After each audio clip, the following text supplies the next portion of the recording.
Hey y'all, today let's learn more about Vue transitions together.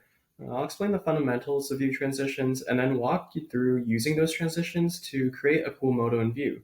So if you watched the previous video, which you definitely should, we basically wrote the HTML code and CSS for a modal, but now I want to add some transitions. So we'll be building off of that. Just to refresh, this is kind of what our modal looked like last time. Had the buttons and the background to blur it out, but we want it to have a more smooth transition so it's not just appearing so abruptly. So the first thing we need to do is actually understand what a transition actually is. So this is documentation for a transition component, which is a component in Vue.js, right? So as it says here, you use this component to wrap another component, and it allows you to add certain stylings to define the transition of an element as it's entering or leaving the DOM. And so cases where you might use it is, for example, when the component is being conditionally rendered or shown using vif or vshow or dynamic components. And so in this simple example, we see that this p element is being dynamically rendered based on the show Boolean. And so this button will toggle the value of that Boolean, true or false, right? And so normally this hello would just appear or disappear, but because it's wrapped in a transition and it has some CSS classes defined, now the element will fade in and out based on the specification here. So we'll see that it takes 0.5 seconds to transition between opacity 0 and opacity 1. And so delving more into those CSS classes, we see that the transition element will provide 6 different CSS classes that we can use to specify this transition, right? And we see here in this diagram where exactly these classes are applied and when. So when a component goes from, when that Boolean turns from false to true, that's when the component is entering, right? Because it was initially hidden and now it's being shown. So it needs to go from one state to a next state. And the way we define it is the vEnter class is applied at the beginning of that transition, and the vEnter2 is the end state. So once the component or element has fully entered the DOM, this is what it should look like. vEnter2 will define what it should look like. And throughout the entire process, vEnterActive is also applied to that element. So what this means is you want to apply attributes like duration and ease in and out, for example, to vEnterActive, because that is describing the entire process. vEnter2, you want to define the attributes of the element when it's basically not being shown, right? Because this is the starting state before it's being shown. And then vEnter2 is what it should look like at the end result. vLeave is basically the opposite of that, right? It starts off being shown, and then the end state for the leave transition is it should be hidden. So we set it to opacity 0. And again, vLeave active is applied the entire time. This is just an example using opacity, but opacity is not the only attribute that you can use to transition elements, right? It could be sliding in from the top or the right positionally. It could be spinning around in an angle. It could be many different things, right? It could grow in size, shrink in size. So it's not limited to opacity, but that's just the simplest example. So going back to this demo, if we look at these CSS classes, now that we've kind of seen that diagram, we can see that it's specifying for whenever it's entering or leaving, we want this transition to take around half a second, but specifically for any transitions involving opacity, right? And so here we define remember this class, the dash enter class is applied when the element is first entering. So this is the starting state. It should go from opacity 0 to opacity 1. And the leave to state is saying the end state of the leave transition should also be opacity 0, right? We don't define the counterparts to these classes because opacity 1 is the default CSS attribute for any element that you define, right? But if we wanted to make this part more explicit, we could explicitly define .fade-enter2 as well as .fade-leave to have opacity 1. And the reason why it's fade-enter and fade-leave-2 is because this transition, we use this name attribute. Otherwise, it would just be vEnter and vLeave2 for the default. So now let's use the modal that we built as a simple example of how to apply this transition property. So we're going to do something similar to the example on the Vue docs where we want to simply fade in the opacity in and out. And so we have this div that controls the visibility of all the modal parts, both the modal body and the background here. This part's the background. And so we're going to wrap this entire part in a transition element. And we're going to give it a name because that way it'll be easier to write CSS classes for it. We'll call it modal.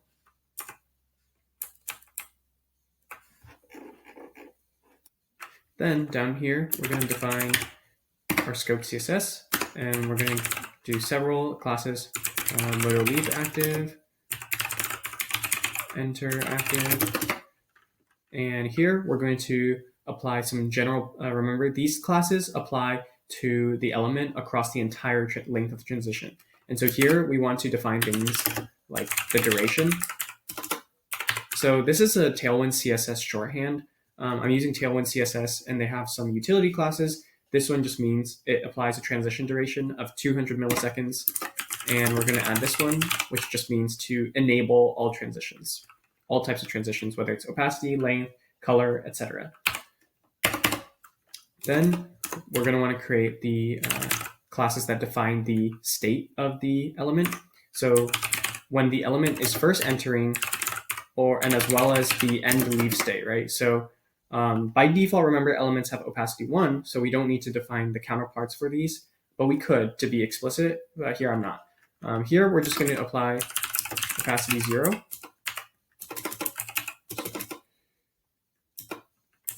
Opacity 0.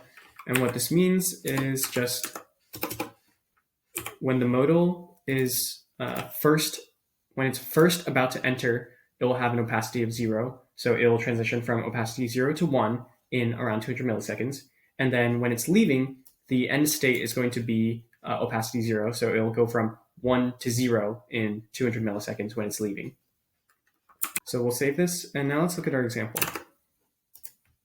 Here we can see that the modal has a slight transition in terms of fading in and out. I can increase the duration even more to make it more dramatic.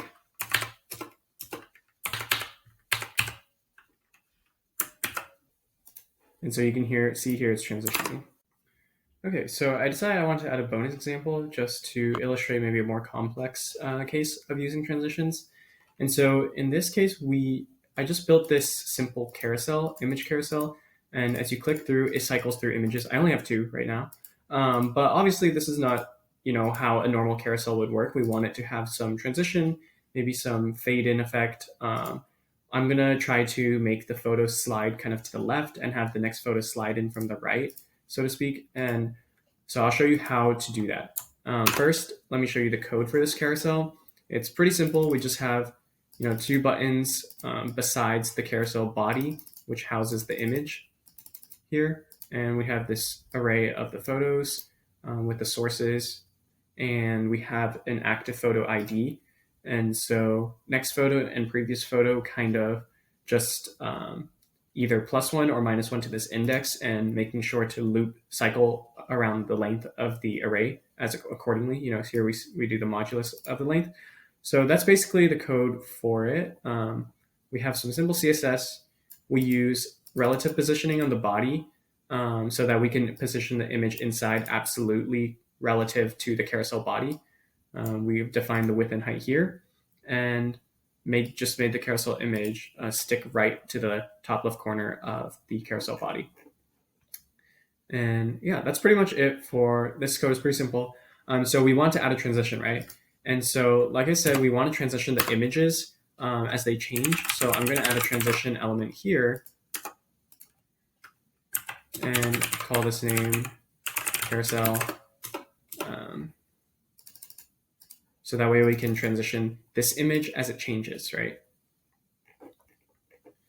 And so next we're going to want to define some of our transition classes. Here we again have the same type of classes: leave active,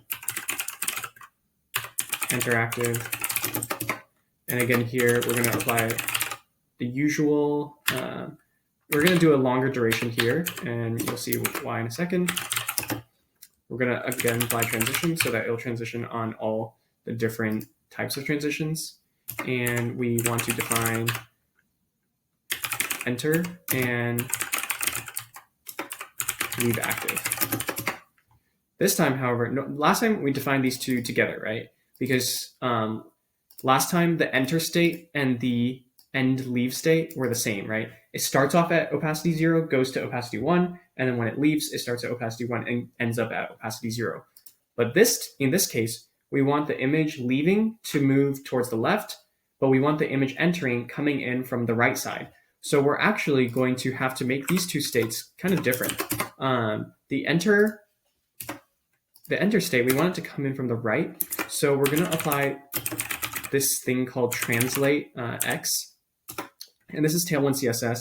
It basically uses the translate property to position the element kind of like, say, like 10 pixels, 30 pixels offset, right, from where it normally would be. And that way, as it transitions from the right to the left, it looks like it's sliding in. And actually, I'm going to set this to 8 for a more dramatic effect.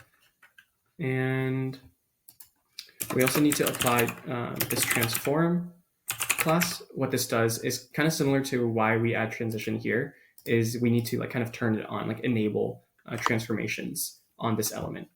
And the last thing we'll do is we still want to have a fade-in effect, so we'll still use opacity. And so for leave active, we want to do pretty much the same thing, but in the opposite direction. And so we can use the analogous class, which is adding the dash in front, and this will just translate it also on the x-axis, but in the other direction, so this way to the left. Again, we're going to apply transform to enable this transformation, and again, we want opacity 0 because we want it to fade out. So this is all well and good, and let's see if it works. And we see that it doesn't, and there's a reason for this. So if we look at the code again, you'll notice that this element is actually not changing, right? We're just changing this property because this is a computed property. So every time photo ID changes, it's returning a different source, but the element itself is not actually being re-rendered. And so we need a way to kind of force the element to be re-rendered. And then that way the transition can kick in and it can detect, oh, we're moving from one element to a different one. And the way to do that when you're using the same kind of element here is to add a key. And that way, when you change the key, Vue will know your element has fundamentally changed and needs to be re-rendered. So that's a little trick. And so we want the key to be something that will change when the photo source changes. We could set it to the photo source, but we could also just set it to the photo ID. It's a little more intuitive. So if we save this now, we should see the change being able to reflected. So now let's test it out. And now we see there is some transitions, although it's not exactly the ones that we're looking for. So looking at the code, let's see what we did wrong. I think what we need to do is just rearrange the order of these classes. I believe the transform one has to go first. So yeah, that's a CSS tidbit. The order that you apply classes does matter. And let's look at it now. Okay, so that does seem to work. And it still looks not exactly how I envisioned it. I think a few things. One is I want the entering image to kind of enter a little bit after the original image starts to leave. So I'm actually going to make this class different. I'm going to separate this class and I'll copy over the original stuff, but I also want to add a delay, and I'm going to add a delay of 200 milliseconds.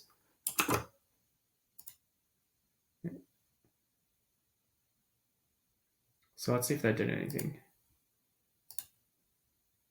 Yeah, and so this is more of what I was looking for, where the first image is kind of fading out already, and then we see the second one start to kick in. The first one moves a little bit too much, so I'm going to modify this to maybe just be around 4.